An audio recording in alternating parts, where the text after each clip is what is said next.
আসসালামু আলাইকুম। আমাদের আজকে একজন সম্মানিত ব্যক্তি আছেন যাকে সবাই মোটামুটি চিনেন, যারা এভিয়েশন ভিডিওগুলো দেখেন। আমাদের ক্যাপ্টেন আব্দুল্লাহ ভাই চমৎকার একজন ব্যক্তি। হ্যাঁ, আব্দুল্লাহ ভাই আপনাকে স্বাগত জানাচ্ছি।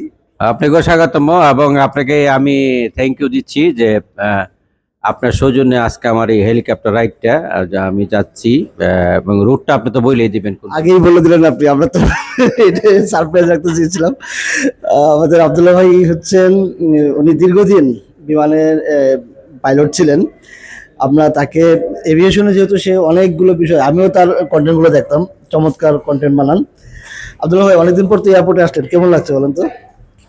হ্যাঁ, আমি তো বেশ কিছুদিন আগে লাস্ট যেটা ফ্লাই করছি যে ইউএস বাংলার, প্রায় 2-2.5 বছর হয়ে গেছে। 2-2.5 বছর পরে আসছি এয়ারপোর্টে, সম্পূর্ণ চেঞ্জ। এইটা ছিল না উপরের লাউঞ্জটা, বিভিন্ন ব্যাংকের লাউঞ্জ, তারপরে এটা সেটা সবগুলো পরিবর্তন। আগে আমরা শুধু নিচ দিয়ে বেরিয়ে যেতাম, তারপরে এখান থেকে বেরিয়ে চলে যেতাম এয়ারপোর্টে। আপনার কাছে এই যে পিছনে যে টাওয়ারটা, এটিসি টাওয়ার, এটা নিয়ে একটু জানবো যে আপনারা হচ্ছে বিমান যখন চালান তখন এটিসি টাওয়ারের সাথে আপনাদের কানেক্টিভিটিটা কেমন থাকে?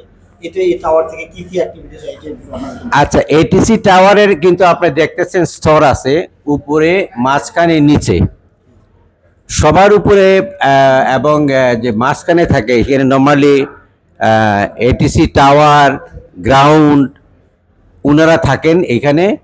আমরা যখন স্টার্ট আপ নিতে হলে প্রথম আমরা গ্রাউন্ডের সঙ্গে যোগাযোগ করি একটা ফ্রিকোয়েন্সিতে, তারপরে যখন ট্যাক্সি করতে থাকি তখন আমাদের চেঞ্জ করে দেয় টাওয়ারে। টাওয়ারের ফ্রিকোয়েন্সি 1183 আর গ্রাউন্ডের ফ্রিকোয়েন্সি যেটা আছে সেটা 1218। তো এই ফ্রিকোয়েন্সি যাওয়ার পরে আমরা তখন টাওয়ারকে দিয়ে দেয়, টাওয়ারের সঙ্গে আমরা যোগাযোগ করি। তখন টাওয়ার আমাদেরকে একটা ইনস্ট্রাকশন দেন, যে ইনস্ট্রাকশনে আমরা হোল্ডিং পয়েন্ট রানে 14 অতটুকু পর্যন্ত থাকি। থাকার পরে আমরা যখন টেক অফ করি, টেক অফ করার পরে আমরা 4000, তারপরে ফ্লাইট লেভেল, তারপরে হচ্ছে 60, এরকম আরও কিছুক্ষণ ওঠার পরে আমরা এক সময় কন্ট্রোলের কাছে আমাদের হ্যান্ড ওভার করে। কন্ট্রোলটা থাকে হইল নিচে একবার সম্পন্ন, ওনারা সামনে কিছু দেখার দরকার নাই, কারণ ওনাদের সামনে বড় স্ক্রিন থাকে, যে স্ক্রিনে ওনারা যে স্কোয়াক নাম্বার দেওয়া হয়, যে স্কোয়াক নাম্বার ওনারা বুঝতে পারেন যে এয়ারক্রাফটটা কোথায় আছে না আছে।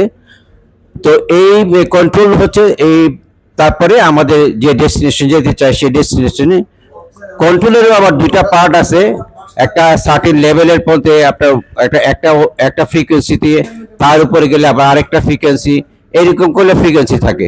তো এই হচ্ছে মোটামুটি গ্রাউন্ড টাওয়ার, তারপরে এরিয়া কন্ট্রোল, এটারই হচ্ছে এখানে সব বিস্তারিত। এটা নতুন হচ্ছে এবং অত্যাধুনিক হবে, আগেরটা থেকে খুবই ভালো হবে, খুবই মডার্ন হবে। এবং আগেরটার মধ্যে ছিল না, যেটা হচ্ছে আমরা ট্যাক্সি করার সময় আমরা কোথায় আসি ওনারা দেখতে পারতো না। আমি আশা করবো ওইটা ওনারা সেট করবেন যে ট্যাক্সি করার সময়। আব্দুল ভাই অনেক চমৎকার তথ্য দিলেন আমাদেরকে। এই হচ্ছে ডোমেস্টিক এরিয়া। আপনার তো লাস্ট ইয়ার ছিল হচ্ছে, আপনি যখন ইউএস বাংলা ছাড়লেন তখন তো এই এরিয়াটা আপনার সবচেয়ে পরিচিত ছিল। কেমন লাগছে দীর্ঘদিন পরে এখানে আসেন? খুবই মজা লাগছে। এই যে প্যাসেঞ্জাররা যারা রয়েছে এখান থেকে আমরা নামার পরে দেখা দেন সোজা যে গাড়িগুলো আছে, প্রত্যেকটা এয়ারলাইনে গাড়ি, প্রথমে একটা গাড়ি আছে, তারপরে একটা ইউএস বাংলার গাড়ি আছে। এই গাড়িগুলো মূলত হচ্ছে কেবিন ক্রু, ককপিট ক্রুদের নেওয়ার জন্য। তা আমরা যখন আসি তখন এই গাড়িগুলোতে আমরা আসন গ্রহণ করি। আর এইটা যেটা যাচ্ছে এটা হলো প্যাসেঞ্জারের জন্য, এই বড় বাসগুলা। এই পিছনে আছে এয়ারস্টার, তারপরে আছে বোধহয় একটা বিমানের। তো এই ছোট গাড়িগুলো মেইনলি হচ্ছে কেবিন ক্রু এবং ককপিট ক্রুর জন্য। আমরা এখান থেকে উঠি এবং অপারেশনে চলে যাই, যাত্রীরা চলে যায় সরাসরি এয়ারক্রাফটে, আমরা চলে যাই অপারেশন কন্ট্রোলে। এখান থেকে আবার অনেক সময় ভিআইপি প্যাসেঞ্জাররা ওঠেন বিভিন্ন গাড়িতে, ভিআইপি হচ্ছে ওইদিকে। আর আমরা অপারেশনে যাওয়ার পর সবকিছু বুঝে শুনে নেই, তারপরে এয়ারক্রাফটে যাই, এয়ারক্রাফটে চেক করি, এয়ারক্রাফট চেক করে যদি দেখি যে ওয়েদার, ফগ নাই, সব কিছু ভালো, তারপরে আমরা প্যাসেঞ্জার ক্লিয়ারেন্স দিই। প্যাসেঞ্জার ক্লিয়ারেন্স দিলে, বোর্ডিং ক্লিয়ারেন্স দিলেই তখন এখান থেকে বোর্ডিং করে। আমরা তো হচ্ছে আজকে মানে পুরো একটা ফগি ওয়েদারে আমরা টেক অফ করব। কি মনে হচ্ছে আপনার আজকে ওয়েদার? আমার যেটা মনে হচ্ছে যে যেহেতু রৌদ্র উঠে গেছে, রৌদ্র উঠে হচ্ছে খুব গুড সাইন যে ফগ কমে যাবে। কিন্তু রৌদ্র যদি পেনিট্রেট না করতে পারে ভিতরে, ফগটা অনেকক্ষণ থাকে। সুতরাং আশা করবো যে আমি আজকে ওয়েদার ভালোই হবে। মোটামুটি রৌদ্রোজ্জ্বল আজকে দিন। প্রবাসী হেলিকপ্টার যাত্রা আজকে মানে প্রবাসী হেলিকপ্টারের সাথে আপনার প্রথম যাত্রা হবে। হ্যাঁ, প্রবাসী হেলিকপ্টার আমাদের বাইজিৎ ভাই যেটা আছেন, উনি তো সত্ত্ব আধিকারিক প্লাস ম্যানেজিং ডিরেক্টর। ওনার সঙ্গে আগের অনেকদিন ধরে আমার পরিচয়। তো এই যাব করে উনিও ম্যানেজ করতে পারে না, আমিও সময় ম্যানেজ করতে পারে না। আমি অনেকদিন পরে হেলিকপ্টার চলবো, আমার খুবই ভালো লাগছে। মানে ভালো লাগছে যে অনেক মানুষ যেমন কিছুটা এক্সাইটেড থাকে। যদি আমার বাংলাদেশ বিমান ডিসি-10 এয়ারবাস থেকে সমস্ত বাংলাদেশ বিমান, তারপরে লাস্ট আমি ইন্ডিগোতে ফ্লাই করছি। তো এই ফ্লাইট থেকে আজকে আমার খুব ভালো লাগতেছে, যে এক্সাইটেড লাগতেছে যে হেলিকপ্টার চড়বো বাচ্চাদের মতো।